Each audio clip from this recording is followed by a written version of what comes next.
Do you want to share your screen? You are ready to go whenever you're ready. We'll wait for 6 o'clock, and then 6 my time, whatever time it is, wherever you are.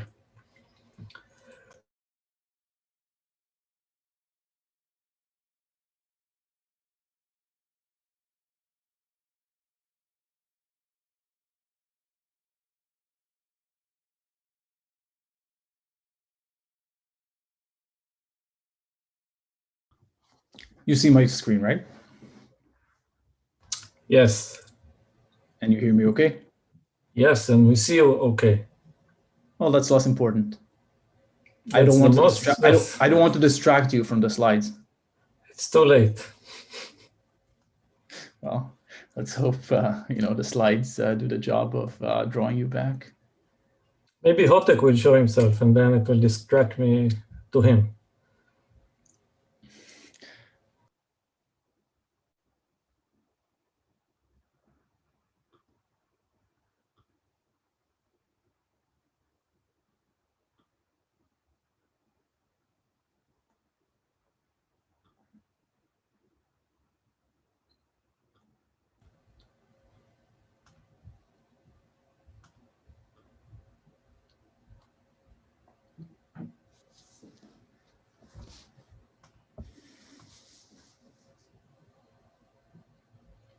So it's streaming, right? It's all ready for... It is, yes. Please begin whenever you're ready. How much does every speaker get? It's a good question.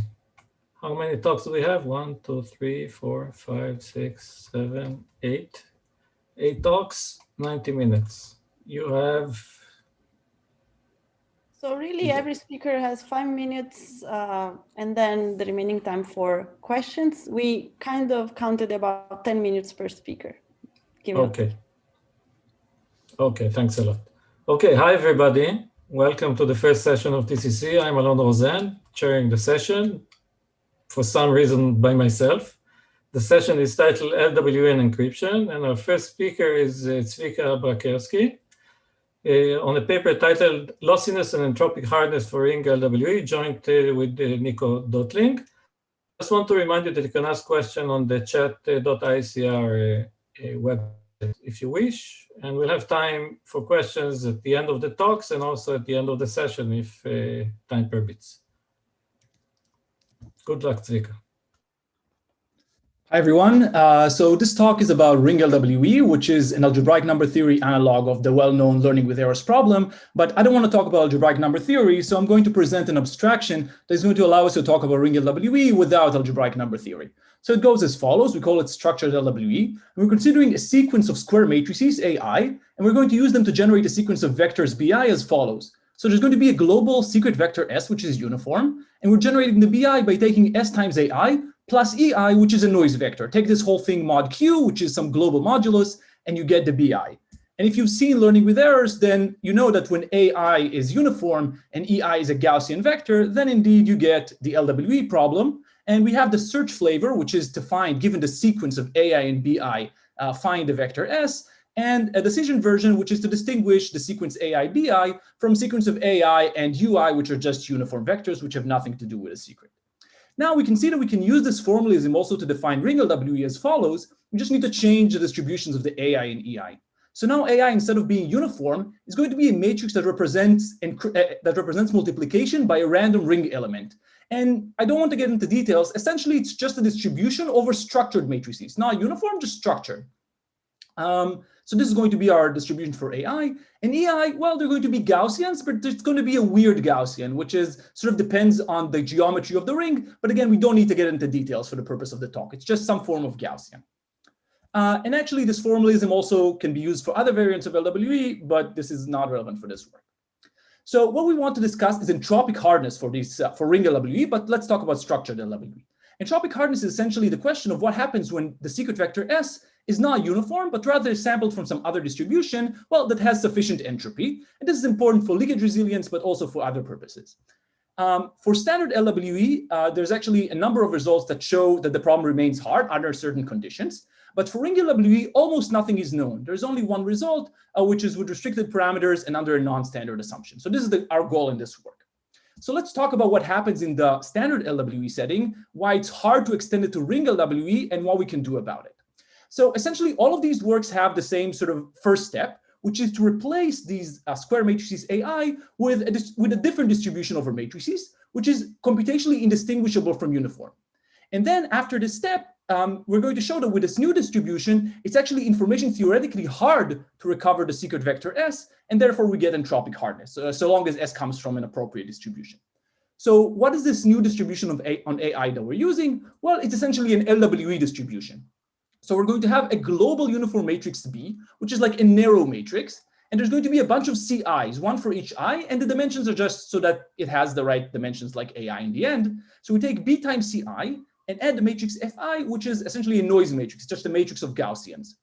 And according to decisional LWE, we know that this distribution is computationally indistinguishable from uniform. Why does this help? Once we make the swap, then what information about S is actually revealed by the instance? So you can get S times B, which doesn't reveal much information just because B is narrow. So S times B is just a short vector.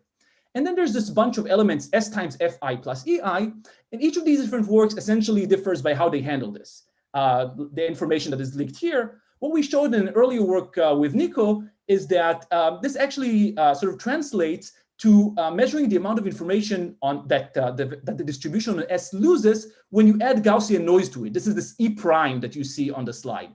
So the question is how much information your secret S loses when you add Gaussian noise to it. And so long as S loses a sufficient amount of information that also sort of needs to make up for this other small leakage that I talked about before, then we're going to have sort of information theoretic hardness for recovering S, and then entropic hardness for the LWE problem. We call this notion noise lossiness. So this is sort of a way to show entropic hardness for LWE. However, for ring LWE, even the first step doesn't work, essentially because the AI matrices need to be structured. They need to be ring multiplication matrices, and such matrices can never be close to a low rank matrix. So what we have in LWE matrix is this B times Ci, which is low rank, plus noise. And a ring multiplication matrix can just not have this form. So what do? Well, we start by making the observation that we don't actually need the A's to be close to low rank. All we need is that the row span of the A's has a low rank, has a close to low rank matrix. And actually what we're going to have is a close to zero rank matrix. So we're going to substitute the AIs with a distribution that looks as follows. So there's going to be a global big matrix. This is the orange matrix on the slide. And it's going to be, and this is going to be the same for all I's. And then there's going to be, it's going to get multiplied by a short matrix, Zi. So this is just a matrix with short elements. And we're going to claim that this distribution is computationally indistinguishable from uniform. And actually, we claim this is not a new assumption. This is actually a formalism that you can cast, in which you can cast the well-known N-true problem or the decisional small short polynomial ratio problem, which are sort of problems that are known before in the literature. And this is just a way to write them in the sort of structured LWE formalism. So these assumptions were sort of considered before. And I should point out that in a survey by Pikert, he also sort of substituted the AI from ring LWE by an N-true instance, but that was to show a relation between the hardness of N-true and ring LWE, and we use it for the setting of entropic hardness. So let's sort of think a little bit about this assumption. So the shorter we can make the matrix Zi's, the shorter the entries in Zi's are, the stronger the assumption becomes. That makes sense. But also this means that we can get better entropic hardness. So as you would imagine, the stronger the assumption we make, the better entropic hardness that we get. But this also goes in the other direction. Sort of if we take Z to only be mildly short, then we get mild but still non-trivial entropic hardness. The cool thing about that is that for mild Z's, this DSPR assumption is actually equivalent to ring LWE. So we can get non-trivial entropic hardness results even under the ring LWE problem itself. So let me very briefly sort of show how it works. So once we make the substitution, we can show that the information that is, even information theoretically, the information about S that can be recovered is captured by S plus, well, again, something that looks like a Gaussian. Now it's going to be a Gaussian vector E prime times a matrix Z0. And as you may have noticed, the orange matrix, the global big matrix that we used here, I called it Z0 inverse. So it's not just going to be a global big matrix, it's going to be a global big matrix with a short inverse mod Q. And this is actually what happens in N-true and DSPR. And we're actually going to use this fact. So we're going to get S plus E prime times Z0. And this is almost the same as what we had in the standard LWE setting. There we sort of wanted to lose information by adding a Gaussian. Here we want to lose information by adding a Gaussian, but it's actually going to be a Gaussian over a lattice, because E prime times Z0 is a Gaussian over the lattice Z0. So this behaves almost like a Gaussian, except it leaks some additional information that has to do with the coset of the lattice where S resides. So this has sort of, we get the same notion of noise lossiness, but an additional leakage that depends on the sort of the number of cosets of this lattice. And I should point out, like this last technical hurdle here, that this doesn't actually hold with probability that is close to 1, but only with probability that is non-negligible. So we need to have another amplification step in this context in order to get the final entropic result. But so this is essentially what happens in the paper. So we relate the entropic hardness of ring LWE to this notion of noise lossiness that we introduced for standard LWE. And we get a sequence of results, but let me just point out that we cannot get sort of the ultimate result, which is entropic hardness for binary ring LWE. Essentially, the leakage from the coset of the lattice is just too big in order for this method to show binary and hardness for binary ring LWE. And this is an interesting open problem, because this is sort of an interesting variant of ring LWE that's actually being used. Thank you.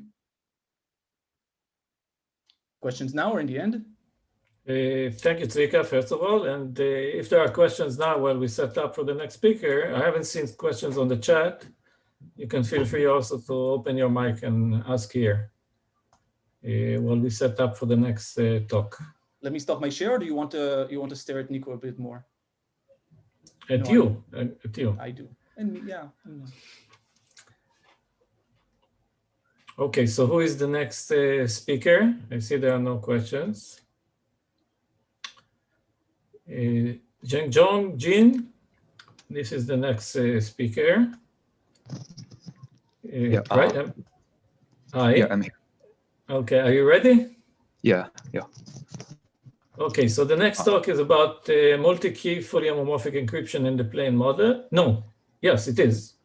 And by Prabhanjan Anand, Abhishek Jain, Zhengjong Jin, and Giulio Maldavolta, and Zhengjong will give the talk. Yeah, thanks for the introduction.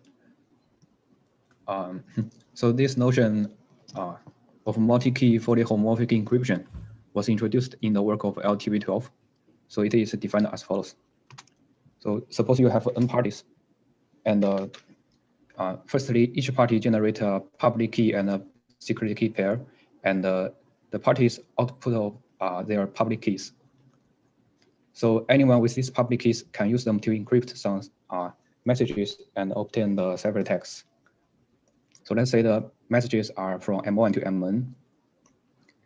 And now given a circuit C, so anyone can do a homomorphic evaluation of circuit C over this ciphertext and obtain a homomorphically evaluated ciphertext. But to obtain the actual output of the circuit C, they need to run a multi-round decryption protocol and finally recover the output of the circuit. And for the properties, we require the homomorphically evaluated ciphertext has a size independent of the circuit C. And for the security, we require the adversary can only learn the output of the circuit and nothing beyond this. We want to emphasize that here there is an important property, which is the reusability. It means the public keys and the ciphertext can be reused for different circuits being evaluated. And later in the work of MW16, they proposed the notion of multi-key FHE, but with a one-round decryption property. So unlike the previous work, where the decryption is in a multi-round, in this work, the decryption is in one round. And anyone with the who get the one-round decryptions can publicly recover the output of the circuit. However, in this work, this construction is in the CRS model.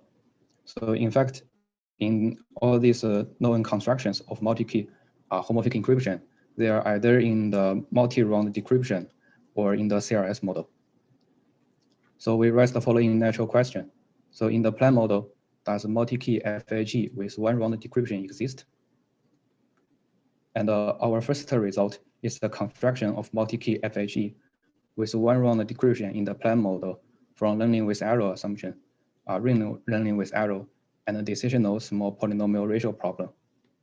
And for this construction, we can also obtain a constant party multi-key FHE from only learning with error. And our second result is a weakening of the multi-key FHE, which we introduce a new notion that we call it multi-party homomorphic encryption from learning with error. And to obtain our results, our approach is as follows.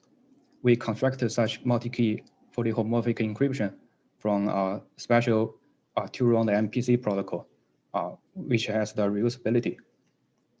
So here, for the reusability, we mean the first round message of this two-round MPC is reusable.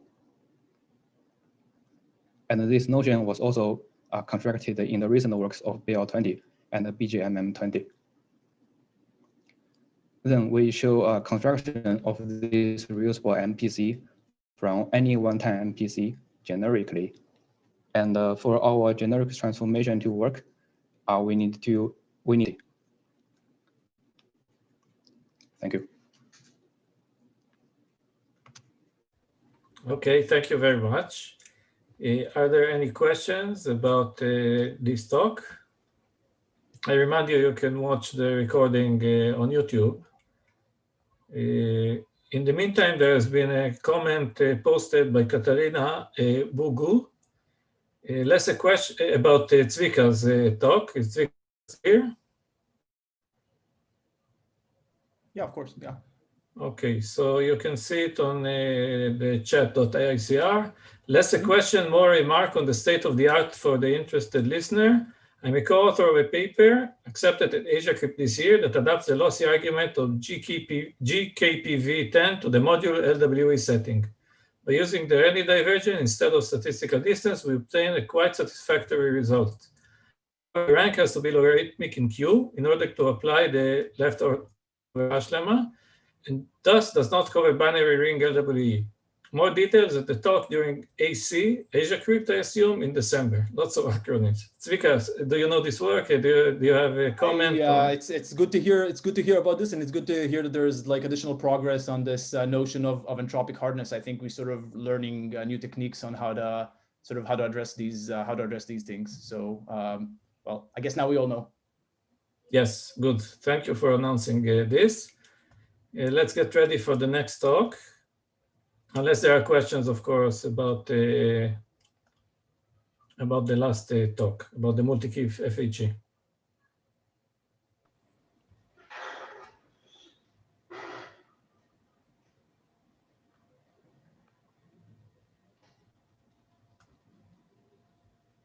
Okay, so I see Pedro has shared his screen. Hi, Pedro. Are you ready for the talk? Yes. Okay, so we can proceed. We can start a bit earlier. It will leave us a bit more time at the end of the session. So the title of the talk is Constant Ciphertext Rate Non-Committing Encryption from Standard Assumptions. It's work by Zvika Barkerski, Pedro Branco, Nico Dotling, Sanjam Garg, and Giulio Malavolta, and Pedro is going to give the talk. Okay, thanks for the introduction. So this talk is about non-committed encryption. So let's start with the definition of NCE. NCE is a special type of encryption with two modes. And in the first one, the real mode, NCE behaves essentially as a standard public key encryption.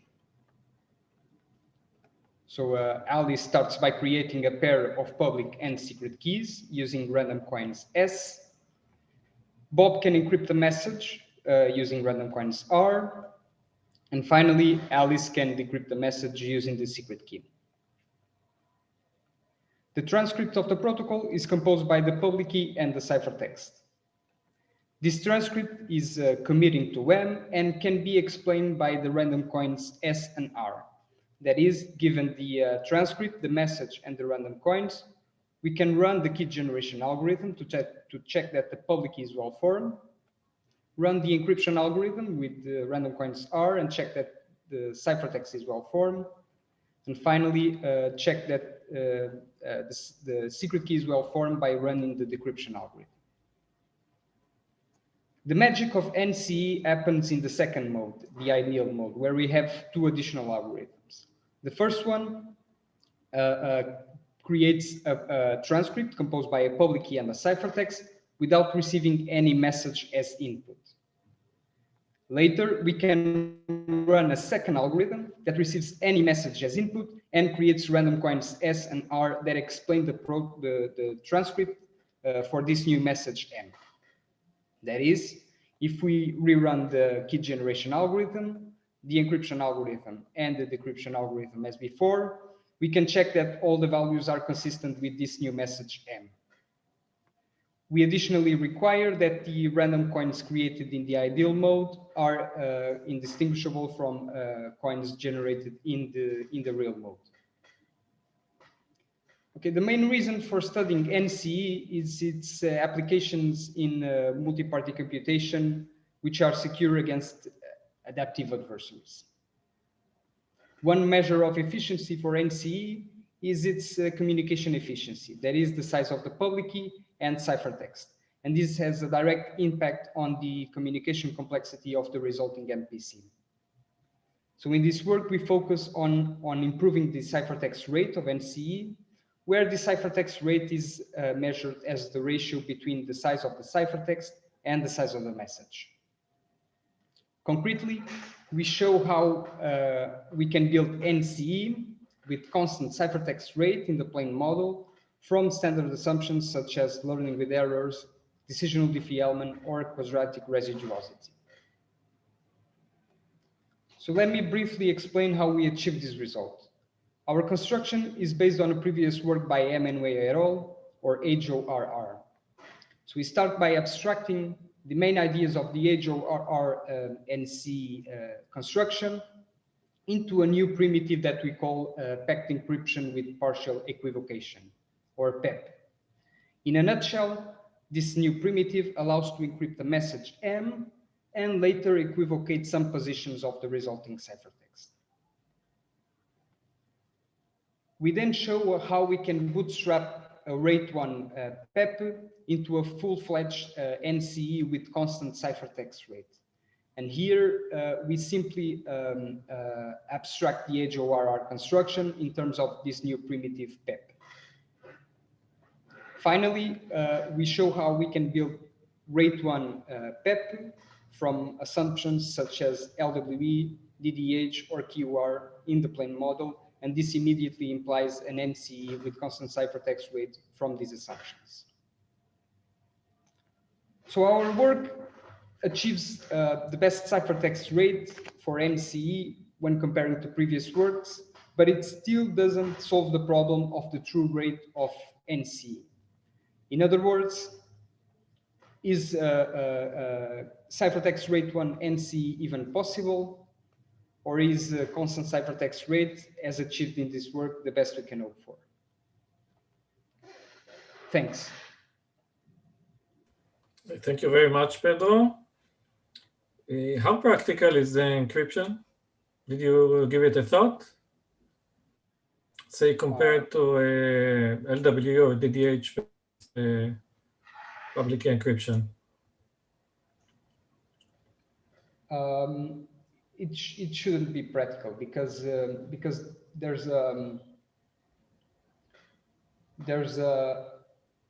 we have to use a specific error correcting code that shouldn't be practical in real life.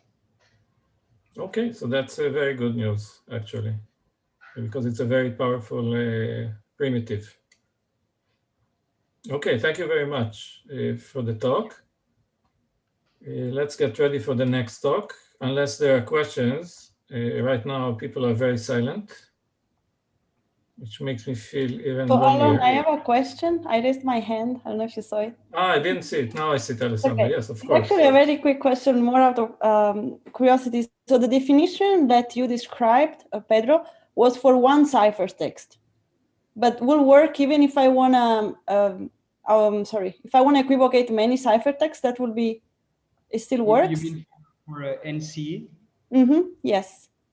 No, the public keys can only be used once. So you can only equivocate one ciphertext later? Yes, one at a time. Oh, okay. And we have is this some impossibility result? Like you cannot, yeah, I guess so, right? You cannot really, there is no implementation of NCE that works for more than one ciphertext? No, I guess that's deniable encryption, right? Okay. If you want to reuse the public key. Okay, thank you. Okay, thank you very much. Zvika has a message to everybody. Zvika, feel free to read it aloud while we set up.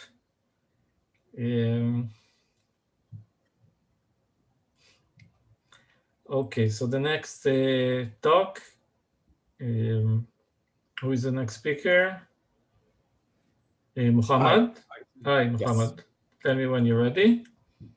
We're speeding through the talks.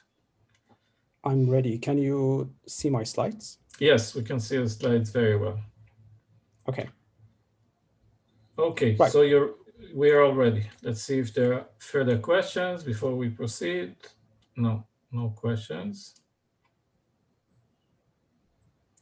So the next talk is titled Efficient Range Trapdoor Functions and Applications, Rate 1 OT and More, by Sanjam Garg, Muhammad Khajabadi, and Rafael Ostrovsky, and Muhammad will give the talk. All right. Thank you, Alon. Yes, this is joint work with Sanjam Garg and Rafi Ostrovsky. Our work is about a generalization of the notion of trapdoor hash. So let me first tell you what this notion is. This notion was introduced by Deutling, Garg, Ishai, Malavolta, Moore, and Ostrovsky at Crypto 2019. And the best way to describe this notion is basically defined based on the function family F. And the best way to describe this function is as a 2PC protocol between Alice and Bob, where Alice has a function F in the function family, and Bob has an input X, and Alice wants to learn f of X. Alice will send a key, which is basically encoding Alice's input function F. And the response message from Bob has a special format. In particular, it consists of a hashed version of Bob's input X and the output of an evaluation function on EK sub F and Bob's input X. We want this protocol to be correct and semi-honest secure, but what makes this protocol special is that h of x has a security parameter number of bits, which is independent of the size of x. And also the output of E is exactly of the same size as f of x. So in other words, this protocol achieves what we call rate 1 for Bob, meaning that as the size of f of x grows, the size of m becomes asymptotically close to the size of f of x. Right. Deutling et al. In the same work showed how to realize a trapdoor hash for linear functions from a wide variety of specific assumptions. And by linear functions, I mean the inner product function mod2. In particular, this function family captures the set of index functions where int I on an input x returns the ith bit of x. Okay. One important parameter of trapdoor hash is the size of the encoding key. And under the construction of Deutling et al., the size of EKF is basically EKF basically has O of n number of group elements. Okay, and this is based on DDH, and under the other assumptions, we will also get a similar size for EKF. To see the effect of this, let's look at a concrete application of a trapdoor hash, which is the notion of rate 1 OT. In order for Alice and Bob to engage in an OT protocol using a trapdoor hash, Alice will send n encoding keys, which basically correspond to the first half or the second half of Bob's input X. And Bob's response message will basically consist of the hashed version of Bob's input X plus n additional bits, which correspond to the output bits of the evaluation algorithm on EKIs. Okay, so we know that Bob's message is of optimal size, but Alice's message will have O of n squared number of group elements because each EKI has O of n number of group elements. So the question here is, can we improve this? So in other words, what we are looking for is to encode a range of indices into a short evaluation key where we don't want the size of the evaluation key to grow with the size of the index set. This brings us to the notion of range trapdoor hash, where we encode a range of indices into an evaluation key, and we also publish a corresponding trapdoor key for EKI. Okay, and we have an evaluation algorithm that the output of the evaluation algorithm on EKI and input X has exactly k bits, where notice that k is the size of the index range. Okay, and if you have the hash of X and the output of the evaluation function on EKI and X, and if you have the corresponding trapdoor key for EKI, you can recover XI. Okay, Deutling et al. Implicitly showed how to realize range trapdoor hash under DDH, where the size of EKI has n times I number of group elements. Okay. As the main contribution of our work, we show how to shrink the size of EKI so that now we will only have O of n number of group elements independent of the size of I. But in the process, we rely on a stronger assumption than DDH that we call n-power DDH, which basically says that this distribution is pseudo-random. And at a high level, we obtain this efficiency by designing our encoding key so that it will be a Toeplitz matrix in the exponent. And we know that a Toeplitz matrix has a short description because each row of a Toeplitz matrix is basically a shift of a fixed vector. And also our evaluation function is basically a Toeplitz matrix multiplication, and we show how to do it faster by doing fast Fourier transform in the exponent. So we will cut down on the number of group operations in order to perform the evaluation function.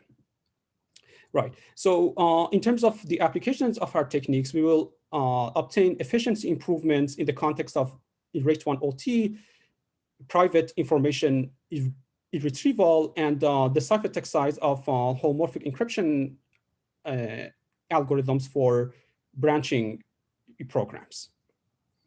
So in terms of open problems, one interesting question would be to further reducing the size of the encoding keys. For example, we don't know how to do it better even using pairings. And the other question is, can we do it using other assumptions? For example, it is possible to do it using ring LWE. Is it possible to do it from plain LWE? And finally, it would be interesting to realize the notion of trapdoor hash beyond linear functions. Thanks. Thank you very much, Mohammed. I have a question. So is there any relationship known between the power DDH assumption and the plain DDH assumption? Yes, so basically, power DDH implies plain DDH. So if you set n to be 3, so 3 power implies DDH, but as n grows, the assumption becomes stronger. So you don't know anything in the other direction? No. Okay. Okay. Any other questions further than that? So I see Shweta is getting ready. Thank you very much, Muhammad. Can you see my screen? Yes, we can. Let's give Shall I it get started? What? Sorry? Shall I get started, or you'd like to wait a little bit? Let's wait for a few more seconds. Maybe we're going to miss a question or something. Doesn't seem so.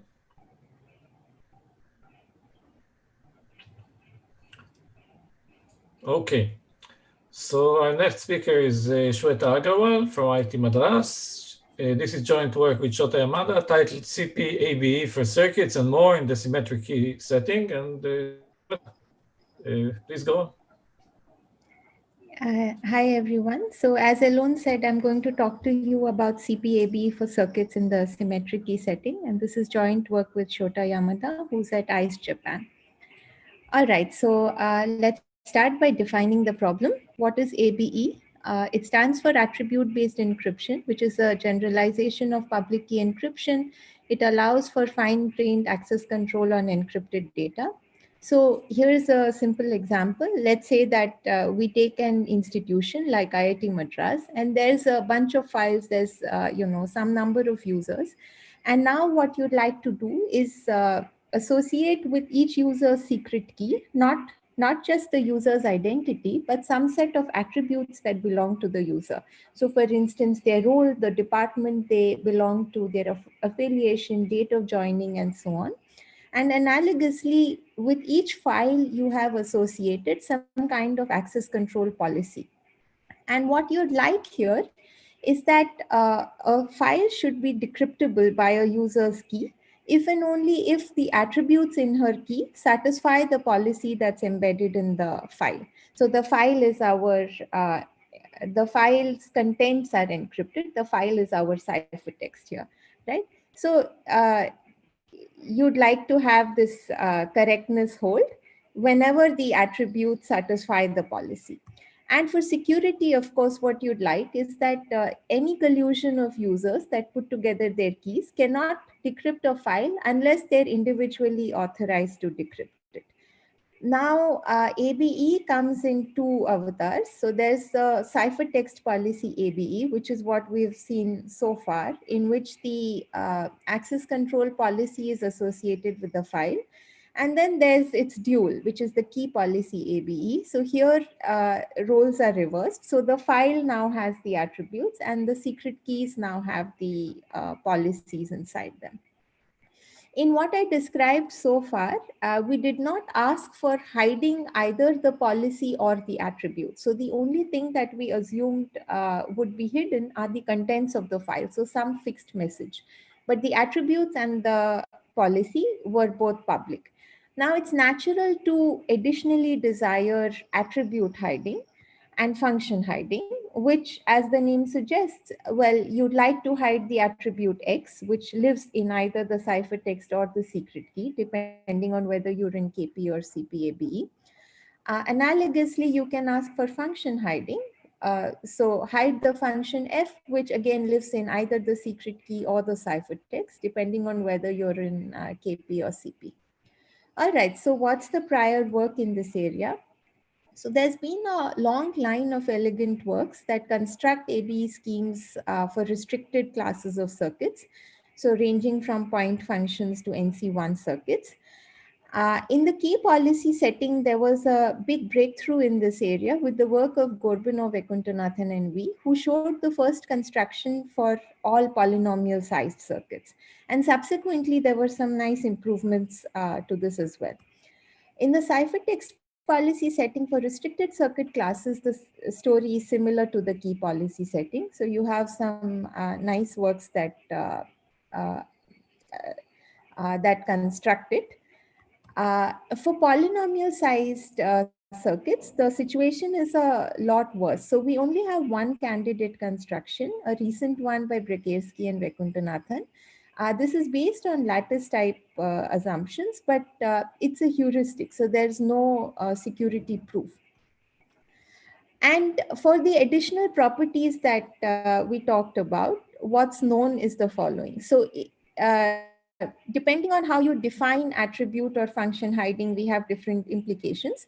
For the strongest natural notion of attribute hiding, you can show that ABE is actually functional encryption, which in turn implies indistinguishability obfuscation. If you weaken the definition a little bit, then what you get is something called predicate encryption. And this can be achieved from LWE. For function hiding, let's see what's known. So function hiding, functional encryption is known to imply IO. Functional encryption is a stronger notion than attribute-based encryption. And there we know that function hiding implies IO. Function hiding attribute-based encryption, it wasn't known so far.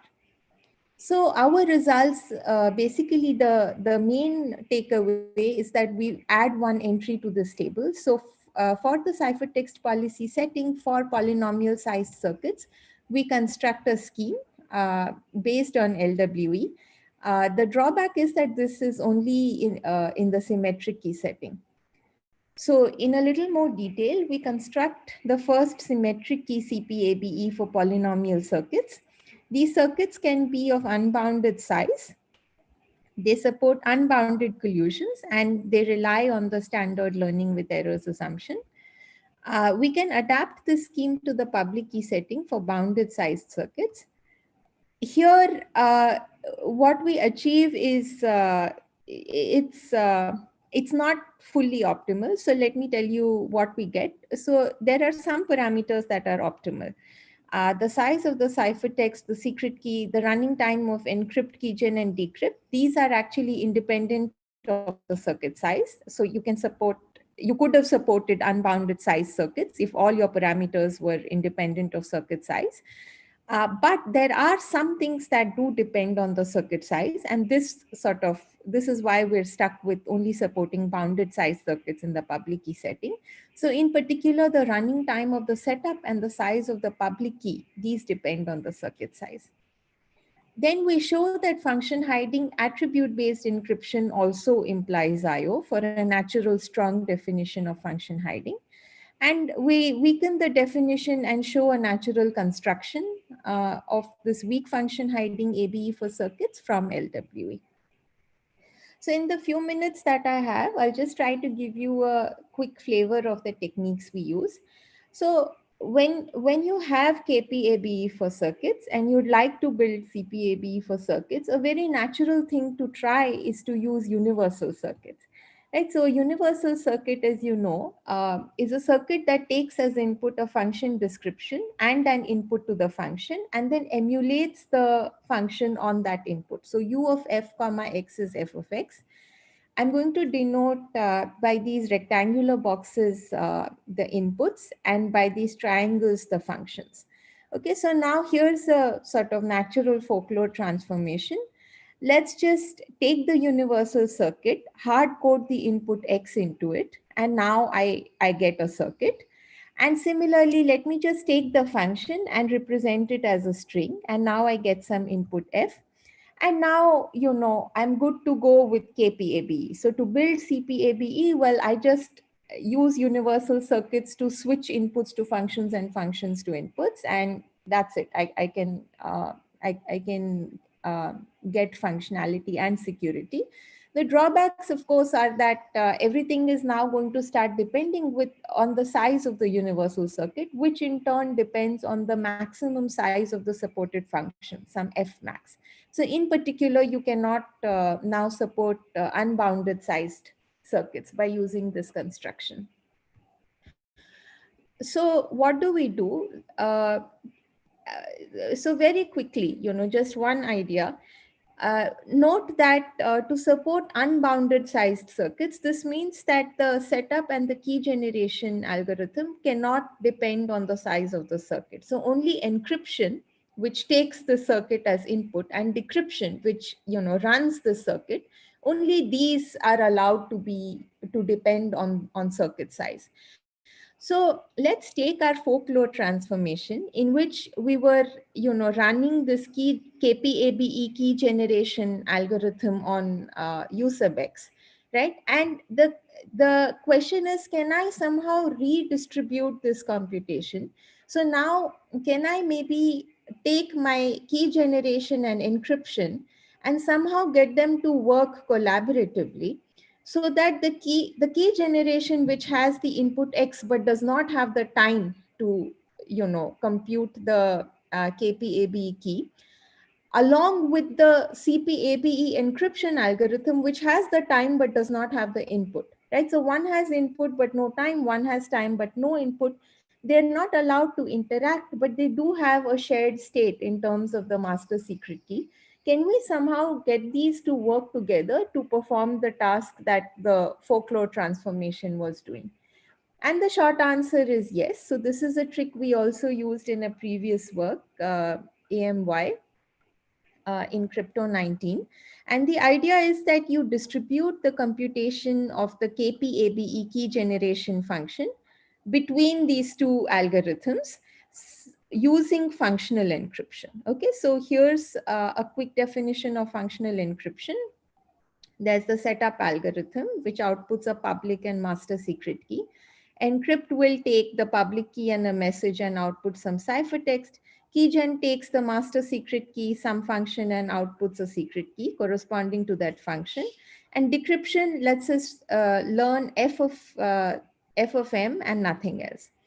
So if I don't ask for collusion resistance, then this primitive can be based on LWE. And using this primitive, I'm now going to show you how we can do this collaborative operation. So the CPABE keygen, now for its input X, it just computes a functional encryption ciphertext for X. The CPABE encrypt algorithm computes an FE key for some circuit C. And FE decryption gives you C of X. So C is now defined as the KPABE key. So you're essentially nesting this KPABE key generation inside an FE scheme. And along with the KPABE ciphertext from the original folklore idea, you can do ABE decryption and get the value that you want, right? So making this idea work needs some care, because you need to make sure that all the efficiency parameters are satisfied. And you can do this by kind of carefully choosing the schemes that you use to implement the ABE and the FE, but it can be done. So here we're still only supporting bounded size circuits, even though we managed to distribute the computation. You can see easily that you still have to have a bound on the circuit size to make this idea work. To support unbounded size circuits, we need to do some extra things, but I'll spare you the details for now. So let me just conclude with some open problems. The sort of obvious open problem is generalizing this scheme to the public key setting for unbounded circuits. This is a fantastic problem. It's been open for the longest time, and that's what we were trying to solve, but we could only get it to work in the symmetric key setting. And the main hurdle that we face is that we have the encryptor in our scheme computing a FE secret key. And this requires the master secret key, which forces the algorithm to be symmetric key. So that's all. Thank you. Thank you very much, Shweta, for all the details. Oh, sorry. Did I thought that we had a lot of time, it's fine, so I it's took fine. my time. Good. It's good thing that you did. Are there any questions either in the chat? I see no questions in the chat. While we set up for the next talk with the next speaker. Yeah. Shota Yamada? Yeah. Okay. So, yeah. Thank you very much, Shweta. We will move on to the next talk. Yes. So, do you see my screen? Yes, we see. Yeah, okay. I assume you're in Japan now. It must be very late. Yeah, it's in the midnight. Yeah. Yes, in the middle of the night. Thank you for making the effort to present at such an hour. Yeah. Okay, so the next talk is titled Optimal Broadcast Encryption from LWE and Pairings in the Standard Model by Shweta Agarwal, Daniel Wicks, and Shota Yamada, and Shota will give the talk. Yeah, thank you for the introduction. Yeah, I'm going to talk about optimal broadcast encryption. So let me explain broadcast encryption. Let us consider a system which consists of capital N users. There are many users in the system.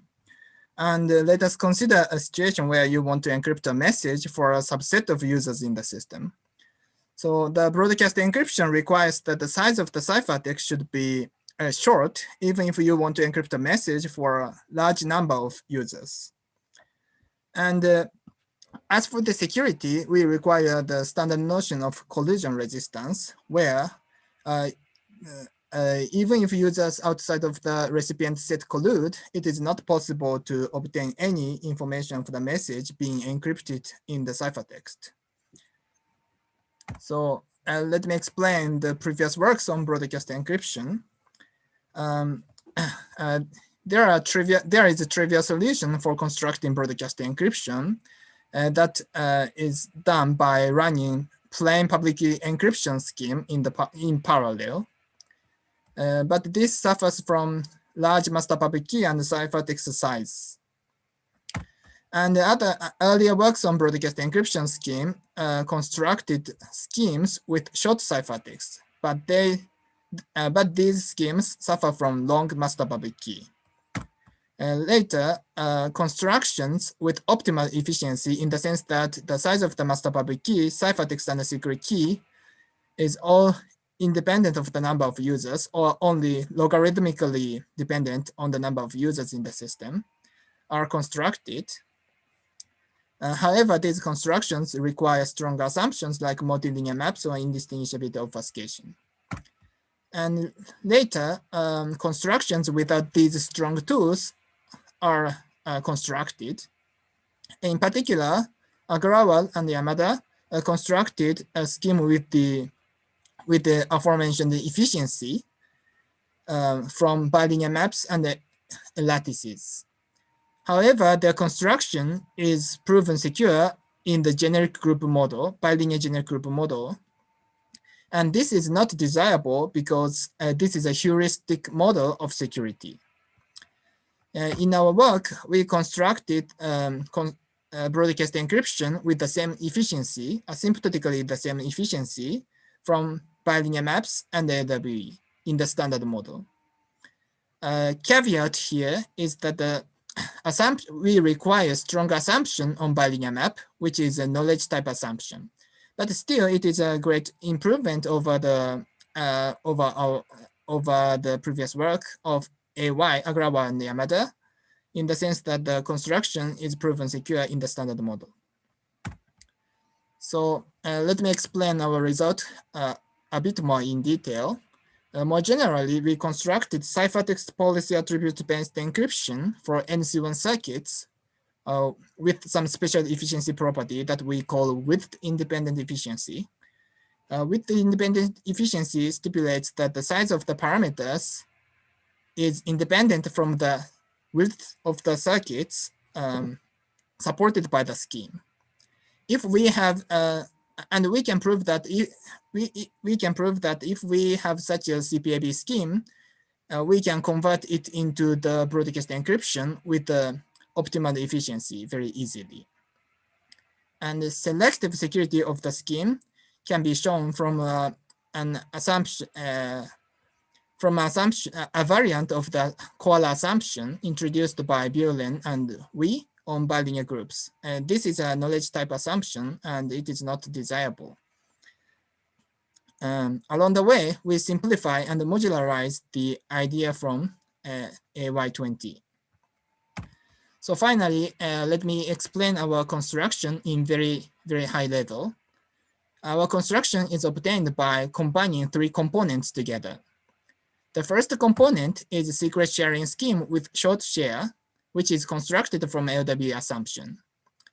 Basically, this is obtained by modification of attribute-based encryption from lattices with short secret keys.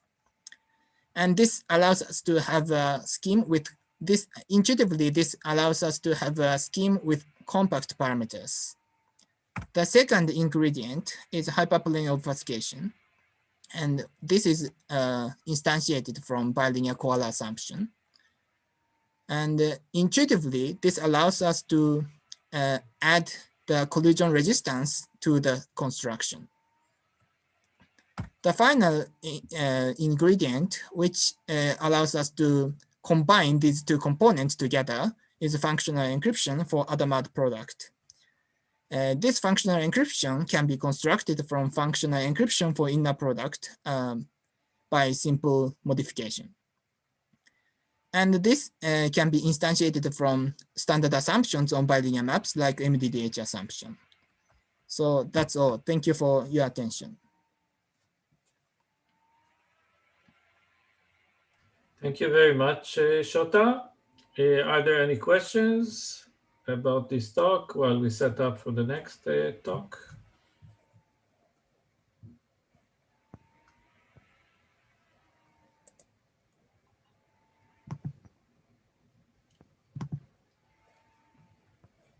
Okay, I see Rio is getting ready. Hi, Rio. Yeah, hi. Okay.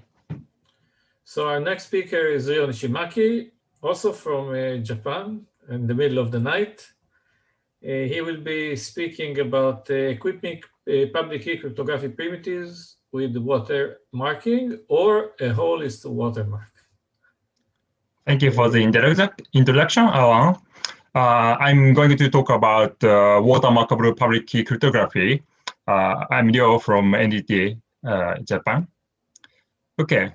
Digital watermarking enables us to embed a message into digital object, and watermarked object preserve the original functionality. And this photo was taken by me, and I inserted my name into this photo, and this photo still looks good. And so if we remove the marked message, then the digital object is strongly damaged. So unremovability means that the adversary cannot remove marked messages without destroying the original functionality. In this study, we focus on watermarking public key cryptographic functionalities, such as decryption functionality of public key encryption. Okay. Goyer et al. Presented general constructions of watermarkable public key cryptographic primitives at the Crypto 2019. However, their construction were built from scratch, and their construction is not efficient, in particular in encryption cases. So our question is, can we add watermarking functionality to existing public key schemes? So there are a lot of efficient, nice public key cryptographic schemes. So can we add watermarking functionality to such nice schemes? In this work, we proved the following theorem. It is simplified. If a public key cryptographic scheme has a canonical all but one or all but n reduction, then it is watermarkable. This is our main theorem. So what is all but one or all but n reduction?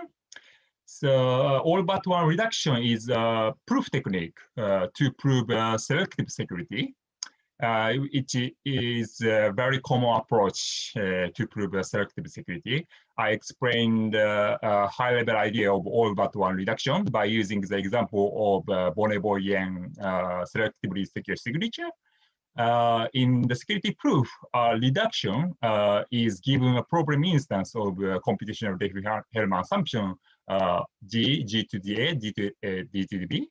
And at the beginning of the game, the adversary declares the target message. Then the reduction simulate the verification key by using the problem instance. And next, and here, note that there is no secret key of the signature scheme. And next, the adversary asks messages to the signing oracle and get corresponding signatures. In an all but one reduction, the reduction punctured the message space. What this punctured hole means, the reduction can answer all queries from the adversary except the target message. So like the message space is punctured at the target message. However, all other messages can be simulated by the all but one reduction.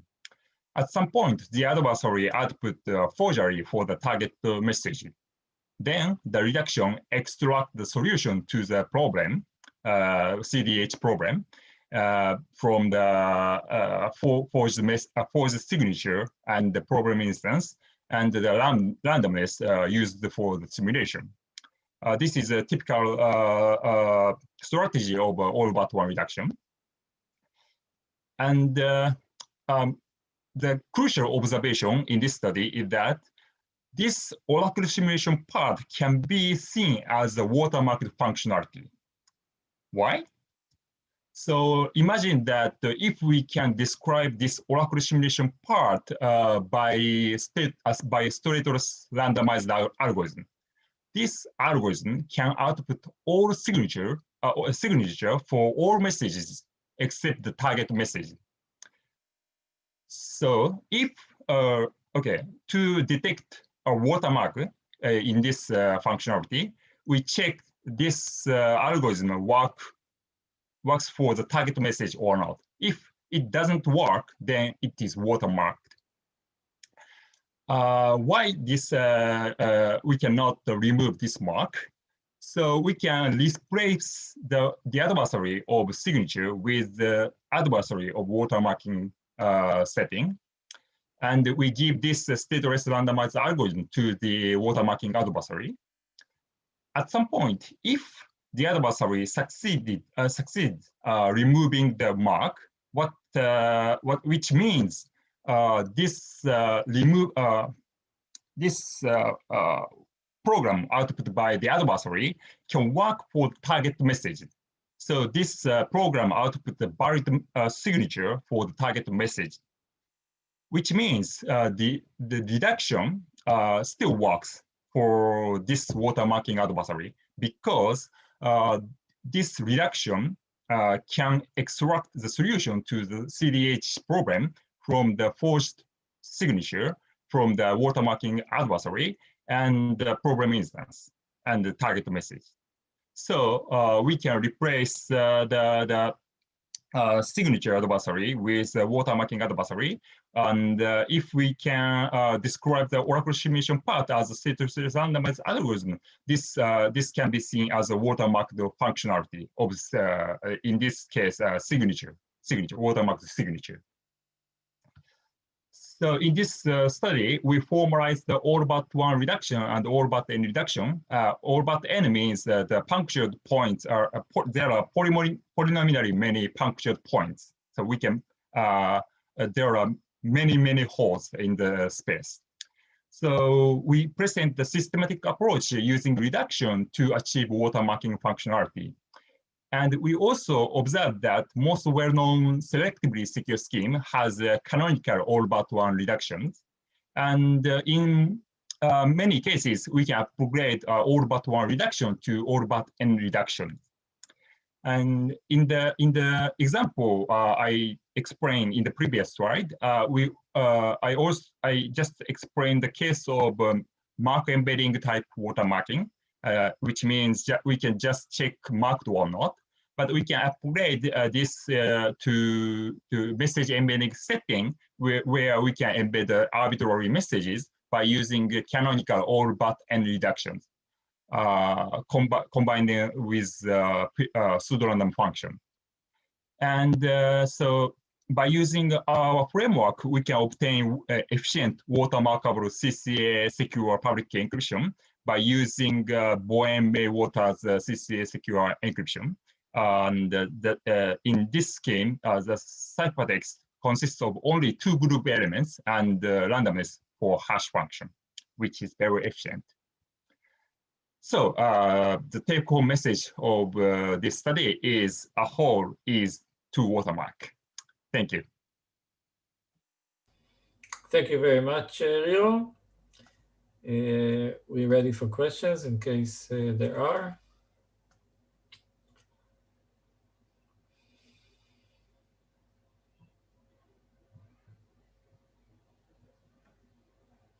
Okay, there seem to be no questions. People are very quiet in this session. Thanks again, Rio, for the talk. Thank you. For staying awake for so late.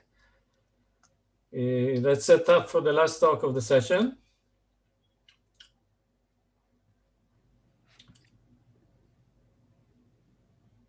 Ah, there he is. I've been waiting for you the whole session, Otek. So can you share with us?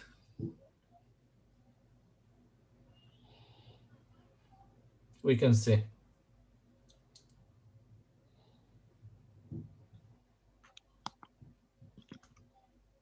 Alon, does it work? Yes.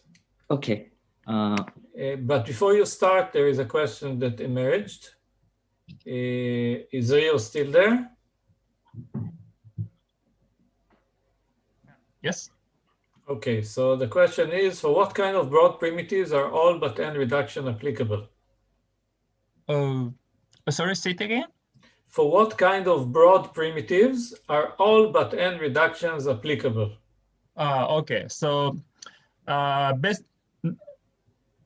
framework cannot be applied to all selectively secure primitives, but most well-known selectively secure primitive have all but one reductions, such as Bonnet-Boyen identity-based encryption, Kilt's tag-based CC secure encryption, and many more. Yeah, actually, yeah. Okay, great. Thank you very much. Okay, Otek, ready for the talk? Yeah, sure. Okay, so the next speaker is Otek Wee. He's going to talk about functional encryption for quadratic functions from K-Lin Revisited. Thanks a lot. So I'm talking about functional encryption for quadratic functions. So in functional encryption, right, you want to encrypt a piece of data Z. We give you the ability to give out secret keys for functions, such that given a secret key for function f and the encryption of Z, you should learn f of Z and learn nothing else about Z, even in the presence of collusions. Now, in this work, we're going to focus on functional encryption for quadratic functions or degree 2 functions. And this is the class of quadratic, this is a class of functional encryption that has many applications, including traitor tracing, obfuscation, and privacy preserving machine learning. So the main result of this work is simpler and improved construction of FE for quadratic functions. We get such schemes with linear size ciphertext and constant sign secret keys, which is simulation-based security against unbounded collusions.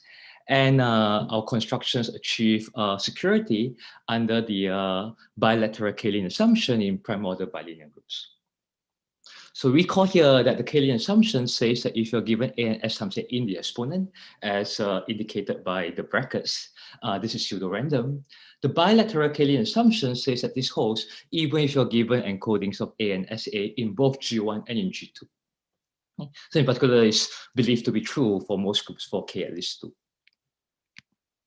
All right. A nice feature of our construction is that the concrete efficiency of our scheme actually matches the state-of-the-art scheme in the generic group model up to one group element. So we actually get very practical scheme in that sense. Our techniques also extend to the partially hiding setting, where you have functions that does NC1 computation on some public attribute and quadratic computation on the private attribute Z. In this talk, I'm going to focus on the basic result for quadratic functions. And the heart of all of these results is a new compiler from FE from linear functions to FE for quadratic functions. So in particular, in linear functions, we think about encrypting a vector Z. The function is specified by coefficient vector F, and the computation should allow you to reveal the inner product of Z and F. And in quadratic FE, we think about encrypting a pair of vectors Z1 and Z2. And the function is specified again by coefficient vector F, and the computation corresponds to Z1 tensor Z2 times F. All right, let me quickly compare our compiler to previous compilers, which also goes from linear FE to quadratic FE. But these prior compilers require additional security property from the underlying FE, namely satisfy a so-called function hiding requirement. These are harder to construct, and also it means that this paradigm inherently use linear sign secret key instead, as opposed to a constant sign secret key, which is what we achieve. All right, so let me quickly tell you what our compiler is. So we want to start from FE for linear functions, which we'll denote by a superscript 1. And our goal is to construct a FE for quadratic functions, no superscripts. So we'll start with the simple law construction. Basically, you can just use the linear FE to encrypt the tensor product of Z1 and Z2. All right, so correctness and security is fairly straightforward. The problem with this basic construction is that your ciphertext size is going to be quadratic because the length of Z1 tensor Z2 is quadratic. And the main goal of this work is to get linear size ciphertext, which is important for all the applications I alluded to earlier. All right, so here's how our construction works. So our master public key is going to contain a master public key for the linear FE, together with two K-Lee matrices A1 and A2. So these are going to be very wide K-Lee matrices. The width is basically the length of the attribute. The first thing we put into our ciphertext are basically algamma encryptions of Z1 and Z2. Okay. Now, to see how decryption may work, let's think about what happens if we try to compute our quadratic function on this algamma ciphertext, which is something that we can do using the pairing operation. So if you try to compute the quadratic function f on this algamma ciphertext, you get an expression like the one on the slide. You can expand this, the tensor product, which in particular gives you the term that you're looking for, Z1 tensor Z2 times f, plus a bunch of problematic cross term, which look, for instance, like S1 times A1 tensor Z2. All right. The key insight of our compiler at this point is to use this magical property of tensor products, which is known as the mixed product property, which allows you to basically rewrite a tensor product of matrix products as a matrix product of tensor products. So applying this to our cross term, we can rewrite the tensor product as a product of as a matrix product of two tensor products as follows. And now this turns out to be a function that now you can try to compute. This cross term is something that you can now try to compute using a linear FE. In particular, you will encrypt S1 tensor Z2. And the magic here now is that S1 is very short. You should think of S1 as sort of like a PRGC, right? And A1 is sort of expands this PRGC to mask Z1. So S1 only has length K, which is think of K as a constant, so like 1 or 2. So S1 tensor Z2 has basically linear size. Okay, so you get this linear size ciphertext. And then in key generation, you will generate key generation for A1 tensor I times F. So a bit more formally, you will actually generate the key for A1 tensor I times F given in the exponent in the group G2. And again, the magic of this is that this, the description of this function, of this linear function, is something that's public. Because you can basically compute it from A1, which is given away in the master public key, and the function f, which is public. So in function encryption, you're not trying to hide the function f. And that's basically it. Similarly, you can handle the remaining cross terms by rewriting it as the product of tensors, and then basically you encrypt the concatenation of the tensors, and this is basically our entire scheme. Okay? All right, so the proof of security is also fairly straightforward, so which can be left as a homework exercise. So to conclude this work, we provide new construction and more importantly, new techniques for quadratic FE. A bunch of very interesting open problems. For instance, removing the bilateral requirement from the K-line assumption, getting adaptive security, and lattice analogs of the scheme. Thank you.